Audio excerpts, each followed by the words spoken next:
அச்சோ அவர் சினிமாவை எதிர்க்கவே இல்லை. அவர் எல்லாருக்கும் வணக்கம். இன்னைக்கு நீங்கள் எல்லாரும் படம் பார்த்துருப்பீங்க. உங்களுக்கு கண்டிப்பாக இந்த படம் பிடிச்சிருக்கும்னு நம்புகிறோம். நாங்கள் வந்து இது டைரக்டர் சார் சொன்ன மாதிரி நாங்கள் வந்து ஒரு ஒரு சின்ன டீமு. நாங்கள் அவ்வளோ உழைப்பு இருக்குது படத்தில், அவ்வளோ எஃபர்ட் போட்டு இந்த படம் பண்ணியிருக்கோம். இது விஷுவலாக இருக்கட்டும், மியூசிக்காக இருக்கட்டும், எல்லாமே வந்து ஃபுல்லாக 100% கொடுத்துருக்கோம் படத்தில். ஸோ நீங்கள் வந்து எங்களுக்கு சப்போர்ட் பண்ணி இந்த மூவியை நாங்கள் இன்றைக்கி எல்லாரையும் கூப்பிட்டு பண்ணுறோம், இந்த ப்ரொமோட் பண்ணுறோம். எல்லாமே என்னென்னா இந்த படம் போய் மக்களை சேரணும். ஏன்னா நாங்கள் ஒரு நல்ல படம் எடுத்து வச்சுருக்கோம். ஆனால் அது மக்கள் வந்து அதை சப்போர்ட் பண்ணி அதை ஆதரவு தரணும். அது வந்து உங்கள் கையில் இருக்குது. நீங்கள் அதை எங்களுக்கு ஹெல்ப் பண்ணிங்க, எங்களுக்கு உதவி அது நீங்கள் எடுத்துகிட்டு போய் சேர்த்திங்கன்னா கண்டிப்பாக அது ஒரு நல்ல ரெஸ்பான்ஸ் இருக்கும். ஸோ நீங்கள் இன்றைக்கி வந்து எங்களுக்கு சப்போர்ட் பண்ணதுக்கு ரொம்ப சந்தோஷம். அதே மாதிரி நீங்கள் படத்தையும் மக்கள்கிட்ட எடுத்துகிட்டு போங்க. அது உங்கள் கையில் இருக்குது. உங்கள் ஆதரவு எங்களுக்கு தேவை. இன்றைக்கி வந்து படம் ஃபர்ஸ்ட் ஆஃப் ஆல் பார்த்து எங்களுக்கு இவ்வளோ நேரம் எங்கள் கூட இருக்கிறதுக்கு ரொம்ப நன்றி. அவர் நல்ல படம் ட்ரெய்லர் பார்த்துட்டு அவருக்கு ரொம்ப பிடிச்சிருந்தது. நல்லா இருக்குது ட்ரெய்லர்னு சொன்னார். நாங்கள் வந்து அவர் பார்க்குறதுக்கு முன்னாடி அவர் இந்த கோயம்புத்தூரில் நாங்கள் ஒரு ப்ரீமியர் ஷோ ஒன்று பண்ணியிருந்தோம். அதில் நல்ல ரெஸ்பான்ஸ் வந்துச்சு. அவர் வந்து அதை சொன்னார் எங்ககிட்ட. நான் இதை பார்த்தேன், இந்த மாதிரி நல்ல படத்துக்கு ஆல்ரெடி நல்ல டாக்ஸ் இருக்குது, ஸோ கண்டிப்பாக நல்லா வரும் அப்படின்னு சொல்லி ஃபுல்லாக என்கரேஜ் பண்ணி நீங்கள் நல்லா பண்ணுங்க அப்படின்னு சப்போர்ட் பண்ணி ரொம்ப நல்லா எங்களுக்கு ரொம்ப அது நல்ல பாசிட்டிவாக நல்லா சொன்னார். சார் டேரக்டர் சார் சொல்லுங்கள் சார். எல்லா ஊரையும் ஒன்றா பார்க்கணுங்க. மாட்டுக்கறி ஆட்டுக்கறிலாம் சாப்பிடாதான்னு சொல்லுங்க. இல்லை, கறி சாப்பிட்றது அதுக்குள்ளே போல, இது வளர்ப்பு இருக்கு இல்லைங்களா, ஒரு பிராணியை வளர்க்குறோம். 2 செக்ஷன் இருப்பாங்க. இன்னைக்கு டீசர் அதை தான் வலியுறுத்துது. இன்றைக்கி ஒரு டீசர் ரிலீஸ் பண்ணியிருக்கோம், கிளிம்ஸ். அதில் வந்து இருக்கும் உயிர் அந்த நாய்களை பிடிச்சவங்க பிடிக்காதவங்க. எப்பவுமே ஒரு விஷயத்தில் எஸ் இருந்தால் நம்ம இருக்கும், ரெண்டுமே இதில் இருக்கும். நாங்கள் எஸ்ஸோட பார்ட்லேருந்து இந்த கதையை சொல்லியிருக்கோம். அரசியலாக இது பண்ணிட வேண்டாம் ஜென்ரலாக. ஏன்னா அதில் ஒரு டைலாக் கூட எங்களுக்கு மியூட் பண்ணிட்டாங்க. ஜென்ரலாக பேசின அந்த டைலாக் கூட அவங்க சென்சார் வந்து எல்லோரும் பார்க்கட்டும், ஏன் நீங்கள் வந்து ஒன்ஸ் அதில் ஒரு டைலாக் இருந்தது, அதை அவங்க வந்து மியூட் பண்ணிட்டாங்க.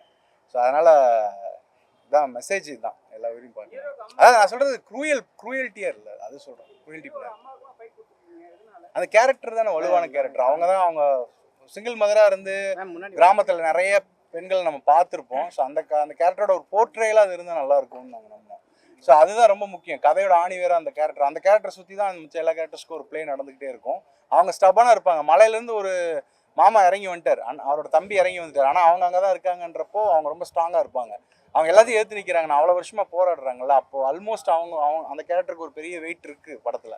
ஸோ அதை அப்படியே பொறுமையாக கொண்டு வந்து ஒரு இடத்துல பிளாஸ்ட் பண்ணியிருப்போம். அதுதான். 2 சூப்பர் ஸ்டார் படம் பார்த்தாங்க. சரி, ட்ரெய்லர் பார்த்தாங்க. இப்போ படம் பார்க்க போகிறாங்க. தெரியல, படம் பார்க்குறேன்னு சொல்லியிருக்காங்க. ஆனால் 2 பேருமே சொல்லியிருக்காங்க. கூடிய சீக்கிரம் அது நடந்தால் ரொம்ப சந்தோஷமாக இருக்கும். சார் அதே மாதிரி ஹீரோட அம்மா யானையை கொள்ளணும்னு நினைக்கிறாங்க, ஹீரோ நாயை கலந்து கொள்ளணும்னு நினைக்கிறாங்க. சார் யானையை கொல்லலை, யானையை பயமுறுத்துறதா. இப்போ நான் கோயம்புத்தூர் தான். அங்கே நிறைய இந்த இஷ்யூஸ் நடக்கிறப்ப என்னென்னா பட்டாசு கொளுத்தி போடுவாங்க. அது யானை மேலே போய் படாது, ஆக்சுவலி தள்ளி போடும். அதான் சண்முகன் சொல்லியிருப்பார், யானை மேலே இது பட்டிருந்தா அப்படின்றதான். அதனால தான் இந்த வைல்ட் லைஃப்லேயே ஒரு பாதுகாப்பு சட்டம் ஒன்று இருக்கும். நீங்கள் அந்த 1 டெசிபல் மேலே வெயிட்டேஜ் இருக்கிற எதையும் போடக்கூடாது. ஆனால் யானை போகாது பட்டாசுக்கு, அதுதான் பிரச்சனை. அதை விட சவுண்டாக ஏதோ ஒன்று வைக்கணும். அதனால தான் இந்த வேலிகள்லாம் வர ஆரம்பிச்சது. பட்டாசு ரொம்ப ரொம்ப அதிகமாக யூஸ் பண்ணியிருந்தா வேலி கொண்டு வந்தாங்க. வேலியில் அடிபட்டு தான் நிறைய யானை சாகுது இப்போ. ஸோ கொஞ்ச நாளுக்கு முன்னாடி பிஜேபி தலைவர் ராஜா இருக்கார் பார்த்தீங்க, எச் ராஜா. ஆமாம் ஆமாம், அவருக்கு நாய் மேட்டரில் வைரல் ஆச்சு. ஒருவேளை அவரை வச்சு தான் இதை எடுத்தீங்களா?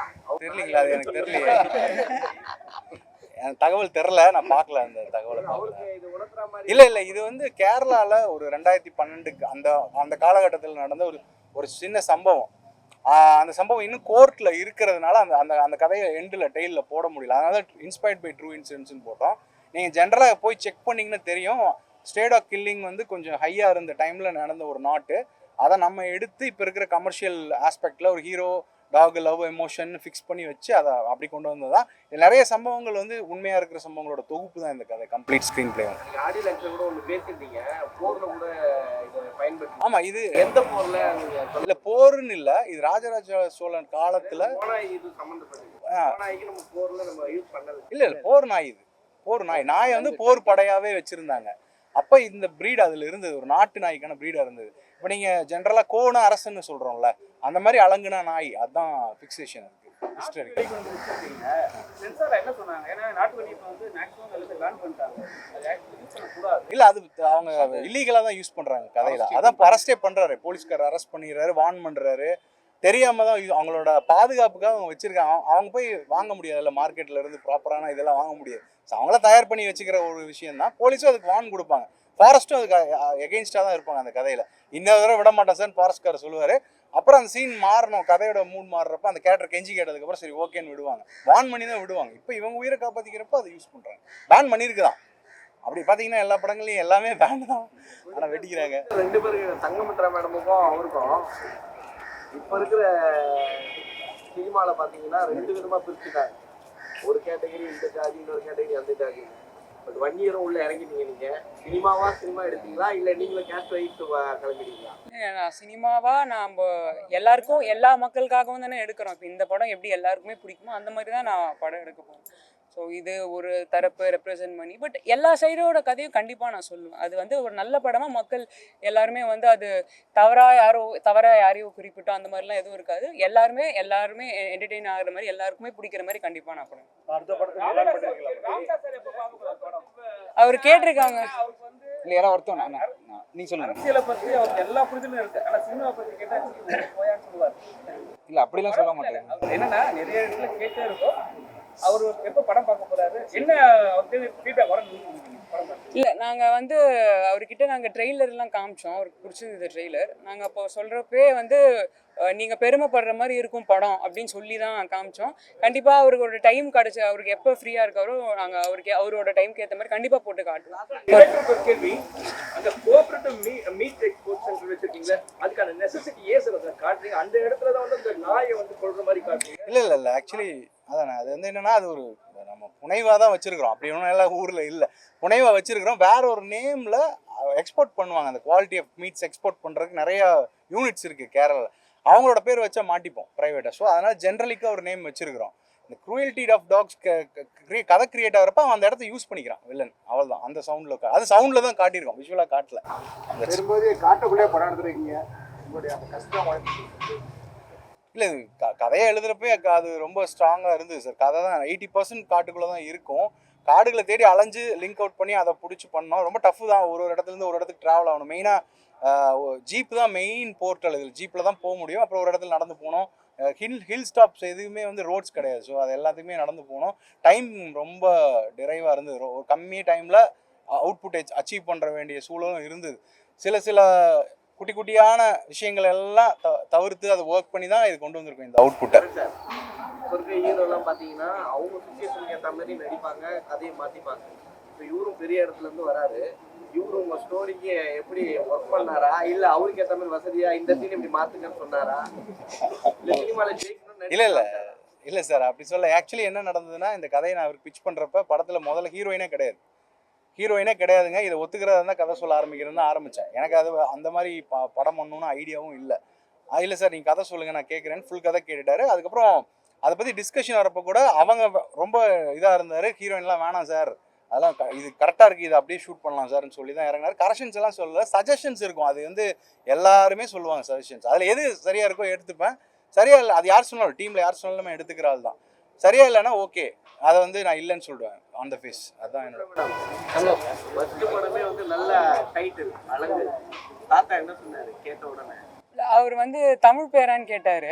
தமிழ் பேருன்னு சொன்ன உடனே ஒரு ஓகே அப்படின்ட்டாரு. தமிழ் பேர் தான் வச்சிருக்கீங்களான்ற மாதிரி கேட்டார். ஆமாம் அவருக்கு தெரியும்ல அலங்குன்னா என்னன்னு அவருக்கு தெரியும். ஸோ அது கேட்டார். சார் டைரக்டர் சார், சமீபத்தில் பார்த்தீங்கன்னா அந்த நாட்டு நாயெல்லாம் ரொம்ப குறைஞ்சிட்டு அழிச்சிட்டு வராங்க. இப்போ இடையில கூட நீதிமன்றத்தில் ஒரு பதில் சொல்லியிருந்தாங்க. அதாவது நாய் இந்த குழந்தைங்களை கடிக்கிறதுனால இனிமேல் எந்த குழந்தைங்களும் யாரையும் கடிச்சா அதுக்கு யார் சோறு போடுறாங்களோ வளர்க்குறாங்களோ அவங்களாம் பொறுப்பு அப்படின்னு சொல்லியிருந்தாங்க. இப்படியே போகிற பக்கம் தான் இன்னொரு 5-6 வருஷம் நாட்டு நாய் இருக்காது. நீங்கள் நாட்டு நாயை வச்சு தான் படம் எடுத்துருக்கீங்க, எப்படி பார்க்குறீங்க? இல்லை சார், இதில் என்னென்னா நம்ம ரொம்ப அரசியலாக சில விஷயங்கள் பேச முடியாது, கதைக்கு அது வெளியில் இருந்தது. ஜென்ரலாக என்னென்னா நம்ம விலங்குகள் பாதுகாப்பு சட்டத்தில் வந்து ஒரு சின்ன கரெக்ஷன் ஒன்று இருக்கணும். ஏன்னா இந்த அனிமலுக்கான பாதுகாப்பும் அதில் இல்லை. அது ஒரு ஆட் ஆன் பண்ணும். ஒரு நாய்க்கு ஒரு 7 ரூபாய்க்கு ஒரு ஊசி போட்டால் அந்த நாய் வந்து இந்த ரேபிஸ் இந்த இஷ்யூஸ் எல்லாம் வராது. பேசிக்காக ஆரம்பிக்கிறப்பவே நமக்கெல்லாம் எப்படி ஒரு ப்ரீட் கார்டு இருக்கோ, நமக்கு ஆதார் மாதிரி ஒரு கார்டு இருக்கோ, அது மாதிரி கவுண்ட் டவுன் பண்ணி அதை கரெக்டாக ஒர்க் அவுட் பண்ணலாம். ஏன்னா நிறைய அமைப்புகள் இங்கே இருக்குது. கவர்மெண்ட்டும் இவங்களும் கரெக்டாக கை கோத்துட்டாங்கன்னா இது ஈஸியாக கம்மியாயிடும். ஏன்னா அதுக்கான முயற்சிகள் போய்கிட்டு இருக்கு, கண்டிப்பாக சீக்கிரமாக நடந்துடும். ஏன்னா இப்போ ஆல்மோஸ்ட் அதை கொண்டு வந்துட்டாங்க, இந்த வாய்க்கு கஃப் போட்டு தான் கூட்டு வரணும், அதான் நிறைய விஷயங்கள் கொண்டு வராங்க. ஏன்னா அனிமல் வந்து இப்போ இருக்கிற அனிமல்ஸ்லேயே மெயினாக நாய் தான் நம்மளோட ரொம்ப அசோசியேட்டாக இருக்கும் சமூகத்தில். நம்ம அதை அவாய்டே பண்ண முடியாது, அது சங்கிலியோட முக்கியமான பங்குல இருக்குது. நீங்கள் அதை கொண்டுட்டே வந்தீங்கன்னா இன்னொரு பிரச்சனை ஒன்று உருவாகும், அது என்னன்னு நமக்கு தெரியாது ஆக்சுவலி. ஸோ அதனால் எல்லாமே சேர்ந்து தான் இது வாழ்ந்தவன, ஒரு வழியே கிடையாது. இல்லை இப்போ பார்த்தீங்கன்னா விலங்குகள் நாய்கள் வளர்க்குறது, பறவைகள் வளர்க்குறதுலாம் நம்ம வீடுகளில் குறைஞ்சிருச்சு, ரொம்ப குறைஞ்சிருச்சு. இப்போ அதை மாதிரி நாய் வளர்த்தா கூட நீங்கள் ஸ்டேஷனில் பர்மிஷன் வாங்கணும். ஆமாம் ஆமாம் ஆமாம். இன்னும் பல வீடுகளை கேட்டால் வீட்டில் தாயை வச்சுக்க இடம் இல்லை, எடா நாய் வச்சுக்கன்னு கேட்குறாங்க. அந்த அளவுக்கு ஆகிப்போச்சு. ஏன்னா இன்னும் இந்த விலங்குகள் எல்லாம் முக்கியத்துவம் கொடுத்து வளர்ப்பாங்க அப்படின்னு எதிர்பார்க்குறீங்களா சார்? கண்டிப்பாக அதெல்லாம் இதை சொல்ல வரோம். நீங்கள் ஒரு ஃபாரின் ப்ரீட்ஸ்லாம் வாங்கி வளர்க்குறாங்க நிறைய பேர். கண்ட்ரி ப்ரீட்ஸில் நிறைய நல்ல நல்ல ப்ரீட்ஸ் இருக்குது, அதில் நம்ம போர்ட்ரேல் பண்ணலாம், ஸ்டேஸ் எடுத்து வளர்த்தலாம். ஸோ அதெல்லாம் இதில் முக்கியத்துவம் பண்ணி தான் சொல்லியிருக்கோம். அந்த கேரக்டர் அதுதான் கடைசி வரைக்கும் கொண்டு போயிருப்பார். அந்த நாய்க்காக தான் அவ்வளோ பிரச்சனையும் ஃபேஸ் பண்ணி கடைசி வரைக்கும் போராடிருப்பார். பிரச்சனை ஆரம்பித்த கான்ஃப்ளிக் பாயிண்ட் வந்து அந்த டாக் தான். அது கடைசி வரைக்கும் விடாமல் போயிருப்பார். நம்ம காலிடான்னு சொல்கிறது வந்து எமோஷன் ஒரு மனுஷனுக்கு வரணும், அது எல்லாருக்கும் வந்தால் நல்லாயிருக்கும். அது படம் சொன்ன மெசேஜ் கன்வே ஆயிடுச்சுன்னு அர்த்தம்.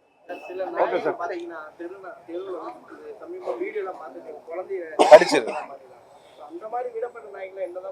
அதான் சார், அது இல்லை அதான் சார், அந்த ஊசி இருக்கு இல்லைங்களா, அதுக்கான ஒரு இதை கண்டுபிடிச்சிட்டாங்க ஆல்மோஸ்ட். அதை கொண்டு வந்துட்டாங்கன்னா சரியாயிடும். அதுக்கான முயற்சிகள் தான் எல்லாருமே இருக்காங்க, ஏன்னா அது போயிட்டு இருக்கிறனால.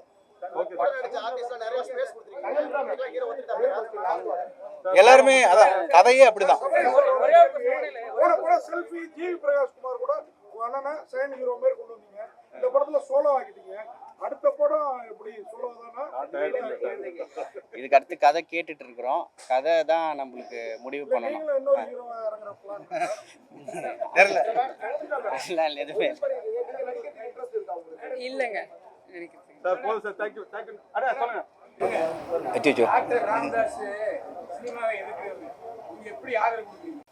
அவர் சினிமாவை எதிர்க்கவே இல்லைங்க. அவர் சரி ஏங்க, நம்ம இங்க ஒரு படம் பண்றோம், நம்ம ஒரு என்கரேஜ் பண்ணுங்கண்ணா. நீங்க வந்து நம்ம அது ஒரு கான்ட்ரவர்சி எதுக்கு நம்ம அதை டைவர்ட் பண்ண வேணாமே. இல்ல கான்ட்ரவர்சி இல்ல சார், நம்ம ஒரு அவங்களே சரியாயிட்டாங்க. அதுக்கப்புறம் அவங்க கல்யாணத்துக்கு போறாங்க, இவங்க நம்ம வீட்டு கல்யாணம் வரும். ஸோ எல்லாம் சரியா போயிடுச்சு, நம்ம தான் அது இன்னும் பேசிட்டு போயிட்டாரு. இப்பவே வந்து ஜாதியை பத்தி பேச வேணாம், மதத்தை பத்தி பேச வேணாம். மூக்குத்தி குத்துற விஷயம், ஏன்னா மலைவாழ் மக்கள் வந்து சில பேர் பண்ணவே மாட்டாங்க. அது வந்து மூக்குத்தி குத்துற அந்த ஜாதி சம்பந்தப்பட்டவங்க தான் வருவாங்க. இல்லை ஆக்சுவலி என்னன்னா, நிறைய ஆட்களுக்கு அந்த பழக்க வழக்கம் இருக்கு. அது அவங்க என்னன்னா காலப்போக்கில் நகரங்களுக்குள்ள உலாவ ஆரம்பிக்கிறப்ப அது பிரச்சனையா மாறுறப்ப அவங்க அதை கழட்டி வச்சுட்டு வெளியில வந்துடுறாங்க, அடையாளத்தை விட்டுட்டு வந்துடுறாங்க.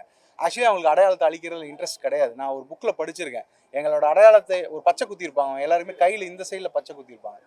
அதுக்கு போலீஸ் வந்து பிரச்சனை பண்ணும், நைட்டு ஷோ போயிட்டு வரப்பெல்லாம் பிடிச்சி உள்ளே போட்டுறாங்க. அப்போ பச்சை குத்துறது நிறுத்த ஆரம்பிச்சாங்க. பச்சை குத்துறதுங்கிறது நம்ம காலத்தில் பொறுத்த வரைக்கும் அது ஒரு மெடிக்கல் முக்கியமான ஒரு மெடிசன் மாதிரி, அதை முதல்ல ஸ்டாப் ஆயிடுச்சு. இதுக்கும் ஒரு இது இருக்குது. ஸோ எல்லாத்துக்கும் அவங்க ஒரு கணக்கு வச்சு தான் பண்ணியிருக்காங்க. இப்போ அவங்களோட அவுட்லுக்கை கிண்டல் அடிக்கிறதுனால என்ன ஆகுதுன்னா அவங்க அதுலேருந்து வெளியில் போயிடுறாங்க. இதை திருப்பி கொண்டு வரணுன்றதுனால தான் மாடர்னாக இருக்க இவங்களுமே அதை பண்ணட்டும்னு வச்சது, பர்பஸ்ஃபுல்லாக வச்சது தான். ரொம்ப நன்றி. தேங்க்யூ எல்லாருக்கும்.